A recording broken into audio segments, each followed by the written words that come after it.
Israel Hamas जंगबंदी को लेकर एक बात तो तय है कि दोनों फरीक, चाहे इजराइल हो या फिर हमास, दोनों ही एक दूसरे पर हावी होने की कोशिश भरपूर करते हैं।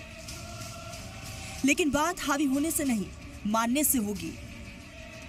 और जिस तरह से इजराइल और अमेरिका मिलकर हमास और गाजा के खिलाफ मंसूबे तैयार कर रहे हैं, उससे ये माना जा रहा है कि जल्द ही हालात और बिगड़ सकते हैं, क्योंकि अमेरिकी सदर की नजर गाजा पर है और गाजा ही वो जगह है जिस पर इजराइल ने बेतहाशा बमों की बारिश करके उसे बर्बाद कर दिया है। अब जब इजराइल लगातार जंगबंदी की खिलाफवर्जी कर रहा है, तो अमेरिका ने अमन के नाम पर गाजा के लोगों को कहीं और शिफ्ट करने के वाहियात प्लान पेश कर दिया है, जिसे दुनिया के तमाम देशों ने पूरी तरह से नकार दिया है। इजराइल लगातार अमेरिका के दम पर हमास को गाजा पर फिर से हमले की धमकी दे रहा है। हमास ने पहले तो इजरायली हमलों की वजह से बंधुकों की रिहाई को टाल दिया था, लेकिन जब इजराइल ने फिर से कत्लेआम की धमकी दी तो हमास को झुकना पड़ा। हमास अब बातचीत की टेबल पर बैठने के साथ ही दूसरे फेज की बातचीत को लेकर तैयार हो गया है और उसका ऐलान है कि अगर बातचीत पॉजिटिव रहती है तो वो सभी इजरायली बंधकों को छोड़ने के लिए भी तैयार है। हमास ने हफ्ते के आखिरी में 6 बंधकों को छोड़ने के साथ ही बीबास परिवार की लाशों को भी लौटाने के लिए तैयार हो गया है।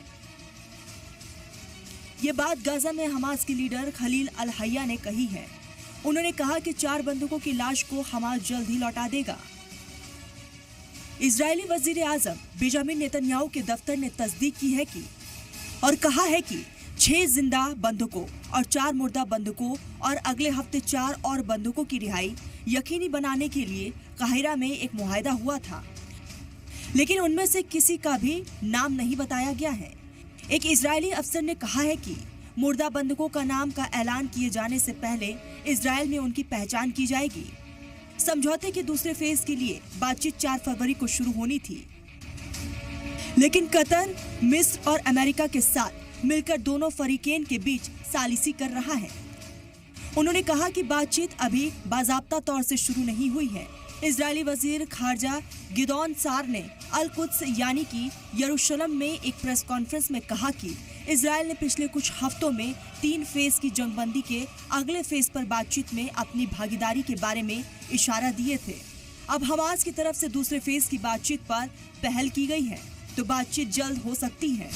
कफीर बिबास, जो उस वक्त 1 साल से भी कम उम्र का था जब उसे अगवा किया गया था, और उसका भाई एरियल, जो उस वक्त 4 साल का था, उसके समेत बिबास परिवार हमास की तरफ से 7 अक्टूबर 2023 को किए गए हमले में पकड़े गए सबसे हाई प्रोफाइल इजरायली बंधकों में से हैं। उनके वालिद यॉर्डन बिबास को इस महीने रिहा कर दिया गया था, लेकिन उनकी मां शीरी को नहीं। हमास ने 2023 के आखिरी में कहा कि शीरी और बच्चे इजरायली बमबारी में मारे गए हैं। इजराइल ने उनकी मौत की तस्दीक नहीं की है और सिर्फ इतना कहा है कि उसे उनकी जीवन की बहुत फिक्र है। हमास के ऐलान के बाद उसने बंधक परिवारों की प्राइवेसी का एहतराम करने की अपील की है। चौथे महलूक बंधक की पहचान अभी तक सामने नहीं आई है, लेकिन हफ्ते के आखिरी में रिहा किए जाने वाले 6 जिंदा बंधकों के परिवारों को इत्तला कर दी है। जंगबंदी मुआहदे का पहला फेज, जिसमें 42 दिन की जंगबंदी और सैकड़ों फिलिस्तीनी कैदियों और बंदियों के बदले 33 इजरायली बंधकों की वापसी शामिल है। कई नाकामियों और खिलाफवर्जी के इल्जामात के बावजूद पटरी पर बना हुआ है। अभी तक तो पटरी से उतरने का खतरा नहीं दिखता है, लेकिन बाकी के 34 बंधकों की रिहाई तय करने के लिए दूसरे फेज की बातचीत की सुगबुगाहट तेज हो गई है। इसमें सबसे बड़ा मुद्दा गाजा के कंट्रोल का है।